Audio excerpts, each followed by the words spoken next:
Structural biases are the way that organizations do business, whether they're small groups, whether they're large organizations such as academic medical centers and hospitals. They've been used to sort of doing business a certain way. As I spoke about earlier, this year we have more women than men in entering medical school classes across the United States at a time when we have increasing aging and complexity of our patients. So we need to understand how to work with this increasingly diverse workforce, and that our organizations, in terms of how we do business, the governance of our organizations, how our departments are structured, what expectations are, who's on committees, who's on task forces, etc. We need to really examine this data in a very transparent way. How do we compensate people? Is everyone compensated equitably for the work that they're doing? And if not, why? And how can we work together to have our organization, for the good of our organization? Because in the business world, it's been demonstrated that diversity and inclusion absolutely increase your success in the business world. So we want to pull the keel of the boat up and do the best by the the workforce, the physician workforce. A coach talks at you, a mentor talks with you, and a sponsor talks about you. So the coach is that person, whether it's music or sports, that worked with you and talked at you to be a better performer in that area. And certainly as a medical educator, I did a lot of coaching.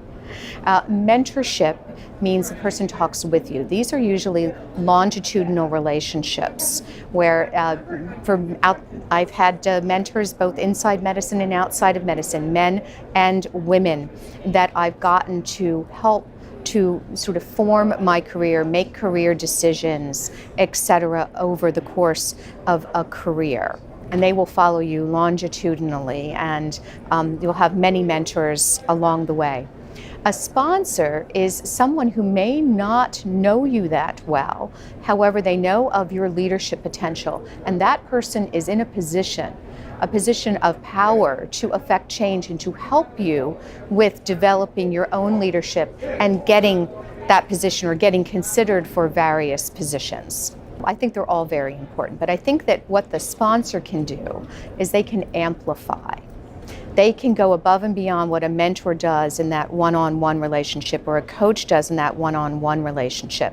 And that sponsor can amplify why this person should be considered for a particular position. We certainly look to the business literature to demonstrate that diversity inclusiveness is great for organizations.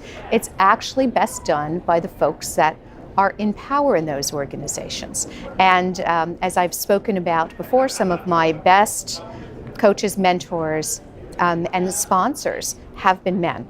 And medicine is still, at least in terms of the leadership of medicine, is predominantly a male-dominated arena. We are starting to see change there, but we need to engage everyone here, and it is particular that the people that have the most impact in terms of being in those leadership positions lead the way, and that we have these crucial conversations and this dialogue to make this a better place for everyone in medicine. We want all the physician workforce and the patients that we're caring for.